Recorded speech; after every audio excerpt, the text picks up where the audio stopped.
Hi and welcome to the channel where we are storytelling and role-playing in Crusader Kings 3. We recently conquered lands here in Finland, and the reason for that was because our current Queen Tuaria's children, they were not in line to inherit, and she had a lot of claims to lands here that her ancestors held. So we conquered them for her eldest son, and also my friend, who's now chief of these lands. This is an example of what I mean by storytelling and role-playing. How we won't go on a conquest just because I will have some kind of... There are CBs, of course, but I will have a better CB that fits in the story before I go on a conquest. If you've been watching before, you know what I mean by this, and if not, and if you're interested, you just have to stick around to get the hang of it. And it's also a role-playing, which means that I will take my character's traits into consideration when faced with all kinds of choices and dilemmas, and also the story I am building for him. So in this episode I've got a plan, what I want to do, but I will get around to this once I see to some domestic affairs, because first we have a situation in court. Let's take a look at that.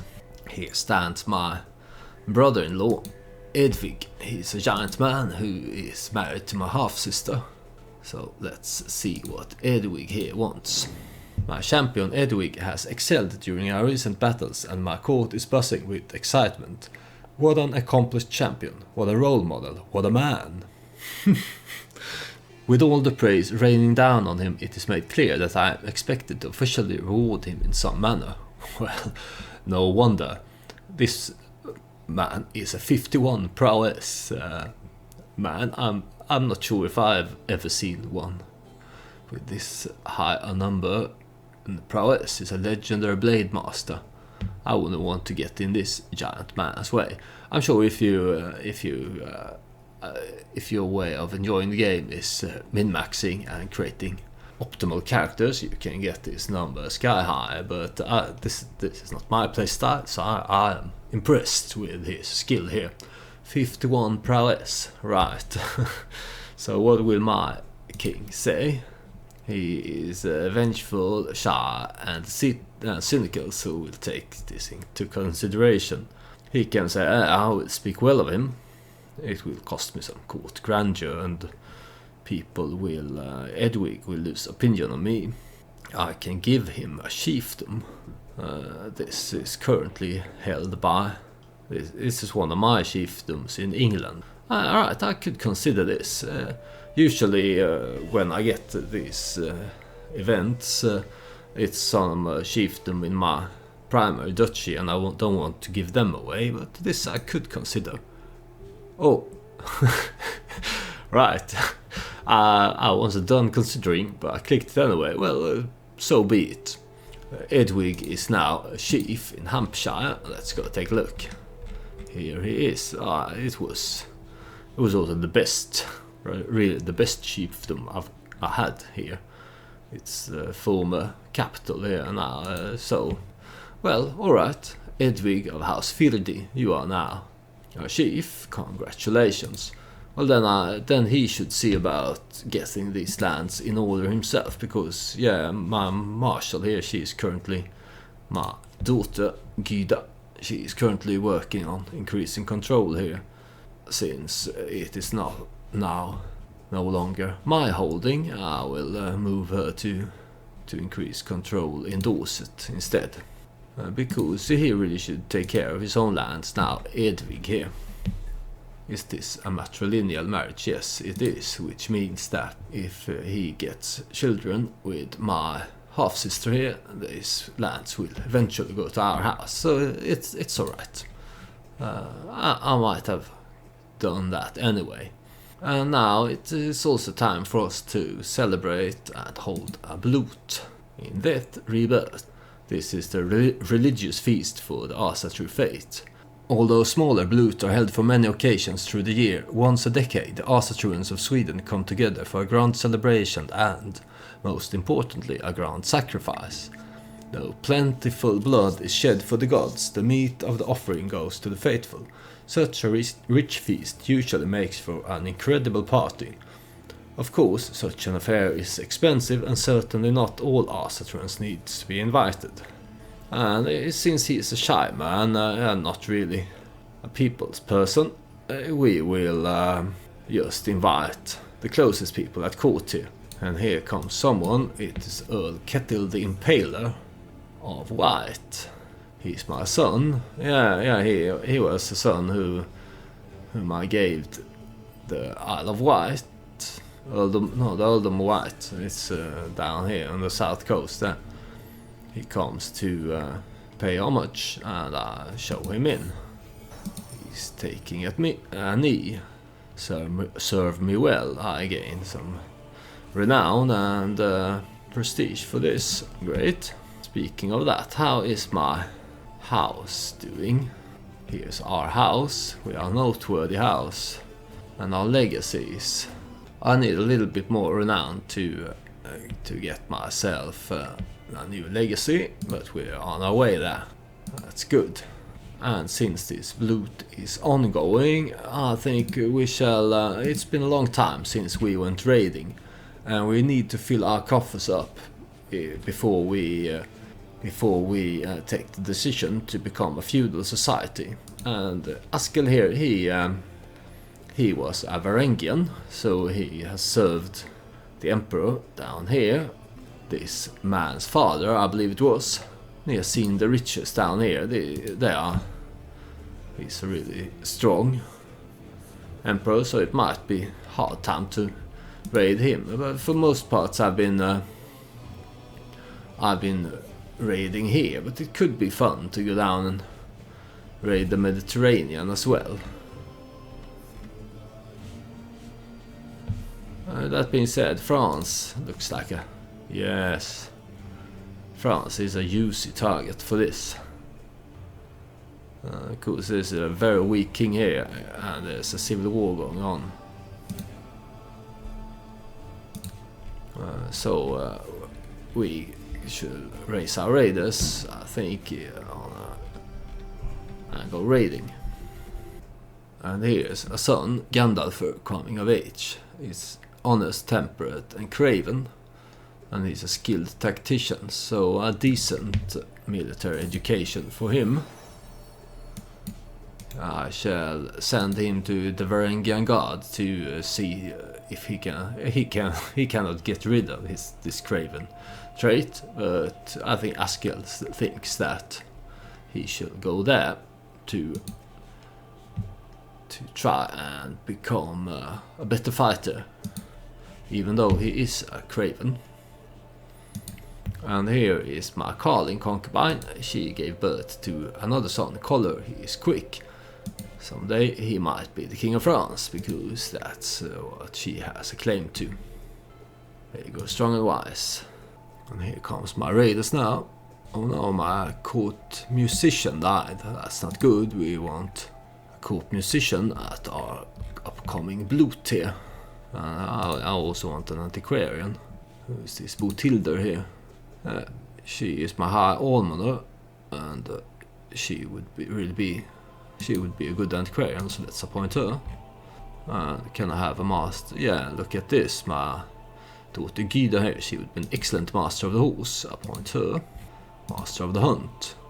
She would be an excellent master of the hunt as well. So here go Gyda. Let's appoint my brother here, a court musician then. He will only be average at the job, but better than nothing. We will need to have music when holding bloot. Right. Here is Jarl Gudrun of House Torgard. She is in Norway, and she is inviting my daughter Ingerd to her court. Of course she will come. And here is the bloot. So, well, since I am trying to amass money, usually I go for this. Only the finest of sacrifices will do. But since I am now Askel, he is trying to amass money to be able to better transition into feudal society. I think I will go for the second best option here. The gods shall taste human bloods, but we will not overspend on it. And then let's go to our dungeons and see if there's a prisoner whom we can sacrifice. Yeah, let's designate this Kyttelben Kenredson of House Wessex as a sacrifice. His family will hate me for this, but who are they to interfere with our customs? Here we come to France. Looks like France is now peace again, but the king is still very weak, so we should hopefully have free reign there. And here is this fair in Gloucestershire. It's this Duke Ethelred Edmundson of East Sussex, and this is Major Gunhilder of Poole. They are the ones involved in this. In the earldom of Gloucestershire lies a field that would be perfect for a large annual fair. 2 local nobles, Duke Ethelred and Major Gunhilder, petitioned me to be the receiver of the charter that would allow them to hold a fair in my name. This might be inspired by this. I think it's based on a novel, but I only saw the TV series. It's called Pillars of the Earth, I think, where it takes place in England, and it takes place when there's this civil war in England with Matilda and her son in France trying to go to war with King Stephen, who's ruling England. It's based on true history, so you can look it up if you're interested. But the main story is about townspeople's struggle against their cruel and unfair noble liege lord. And this sounds like it might be inspired of this story. So I can grant a charter to the village, to the church, or use the field for grazing instead. So what would he do? He's vengeful, shy, cynical, so none of the traits, his traits and personality matters here, I believe. This Duke here, he hates me. I probably don't have a high opinion of him either. So I will grant this to her and to the village. Also, because if it is inspired by this novel or the TV series that I watched, you definitely sympathize with this, with the woman character who is trying to have the fair in the town and not let the local noble have it. So I will grant this to the village, and it will be some advantages for the village here. Alright, and here now we are sieging and pillaging in France, and here's a follow-up event.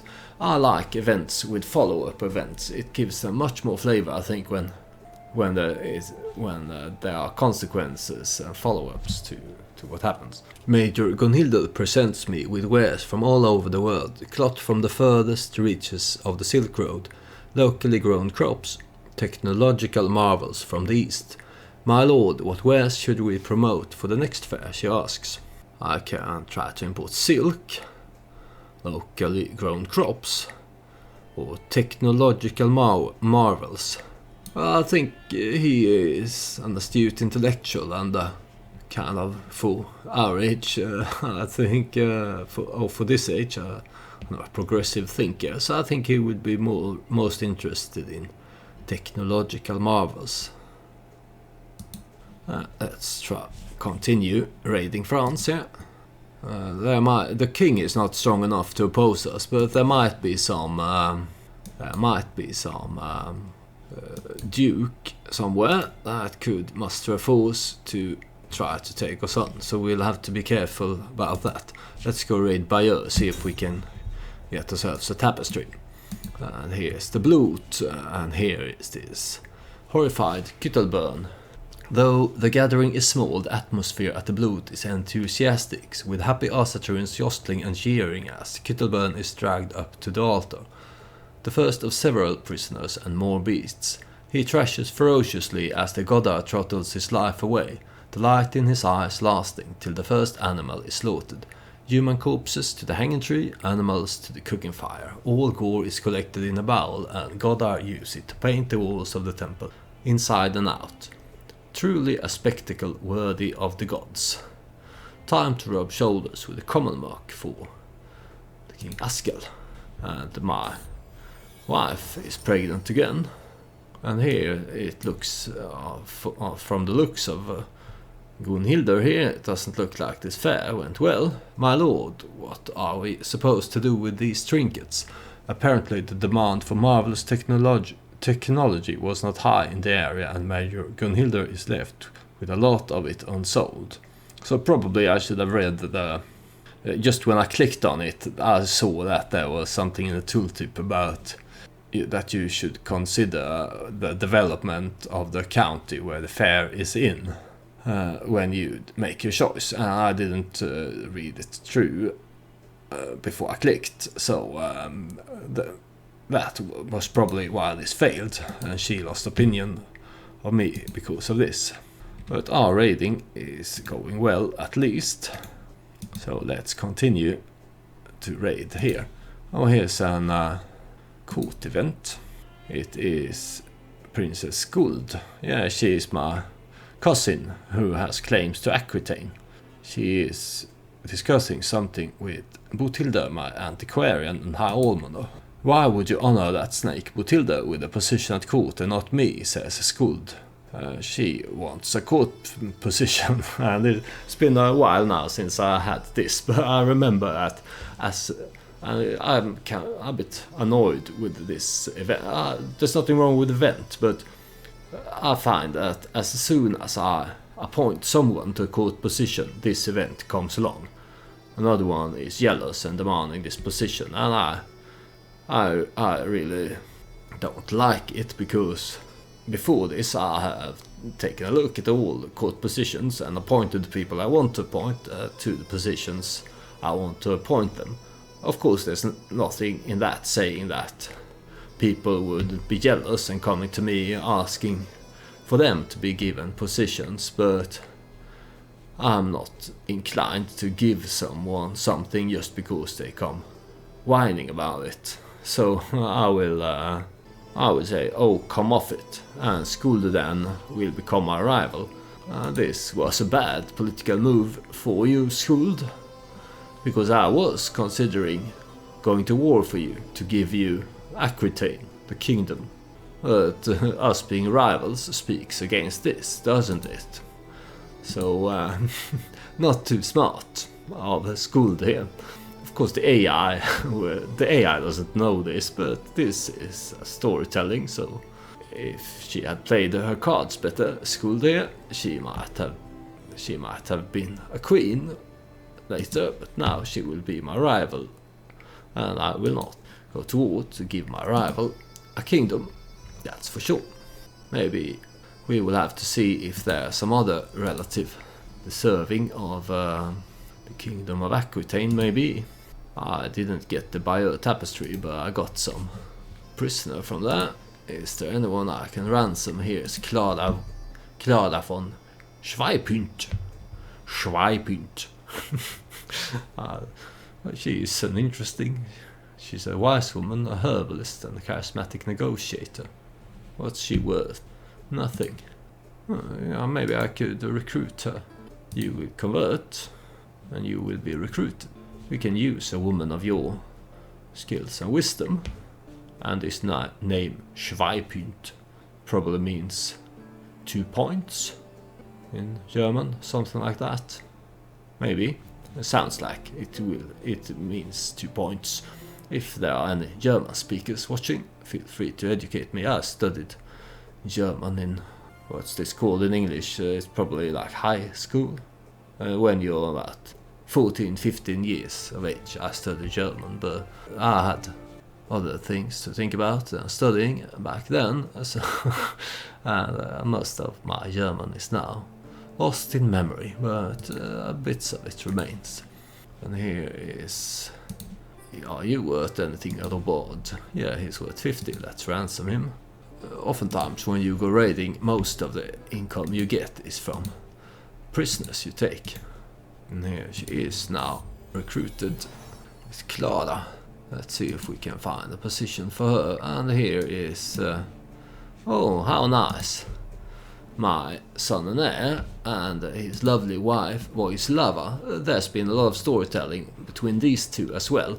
It mostly concerns they conversing about his position. He's the heir I am casting my vote for in the Scandinavian elective succession law system.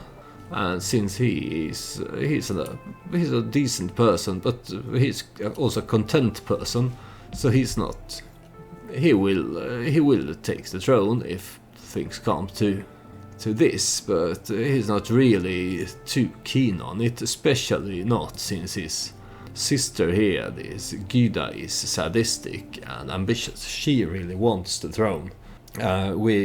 People suspect her of murdering my eldest daughter, Ileana, to put herself in a better position in the inheritance. So it's really developing into a kind of Targaryen style story here with my children trying to put themselves in a good position for the inheritance. But Starkard here, he's the one I'm voting for. I've said before that even though I can vote for anyone of our house, I will lean towards voting for my firstborn legitimate heir, which, since Ileana is dead, is Starkard. This is because this prevents me from... because when this was one of the things I did when playing on my own. You know, I just always picked the best person as heir. And they would it would be like strong, genius, beautiful heirs. Eventually this always ended up like this, and it can be fun, but it's not how I want to play this. Here I want to build a story, and it's the obvious choice is to vote for your firstborn. I will deviate from this but I have to be, if I'm to do that, I will have to build a storytelling that gives a reason for me not to vote for my firstborn. But that being said, Starkard here, he is really not that interested in the throne. His wife, more so, she's also a nice person. She's a stubborn, compassionate and humble woman. But I think her stubbornness plays into her trying to convince him that he is a better candidate as next king than his sister. And she is probably right, because who would want a sadistic and ambitious person as a ruler? I sure wouldn't. But that being said, for the story, it could be fun if Gyda wins this House of Dragon style clash between siblings. As a side note, I've really been enjoying this new series on HBO, House of the Dragons. It's a positive surprise. I really enjoyed Game of Thrones until, like most people, I didn't like how it fell apart in the last episodes, but I really think that they have found their way back to the kind of storytelling I want with the first couple of episodes in this new House of the Dragons series. If you are looking for a YouTuber who has a good and entertaining take on the episodes, I recommend someone called, what's his name now again? He's from New Zealand. Hello Future Me, that's his name. If you like House of Dragons and want a good take on it from a YouTuber, I recommend Hello Future Me. Right. And here is Askel, my grandson. He's comely and he has an elder sister. Yeah, it's Auder. I remember her. I named her myself after my aunt, Auder. She's a quick and pretty girl. So that is good. May you grow strong and wise. And it's nice of them to name their son after me. Or maybe it's another play that I have, or rather maybe Voislava has to make sure that Asker will continue voting for Starkadr here as his heir. Regardless, may you go strong and wise. Right, and so, that's what I said in the last episode. I'm trying to make my episodes a little bit shorter to in order for me to have time to continue uploading 3 episodes every week. This Korp series on Tuesdays and Thursdays, and my Iberian series on Saturdays. Therefore I will end this episode here while we are raiding, burning and pillaging France. In the next episode we will pick this up, continue raiding here, and when we can return with all the coffers full of loot, then maybe we should take the step and become feudal society. I really appreciate that people has left comments on my videos expressing their appreciation of my storytelling. Thank you for that, and thank you to everyone who has subscribed. This encourages me to keep on doing this, and I'm really enjoying myself, and I'm glad that there are a few people out there enjoying it with me. So thank you, and thank you for watching. I hope I see you soon. Goodbye.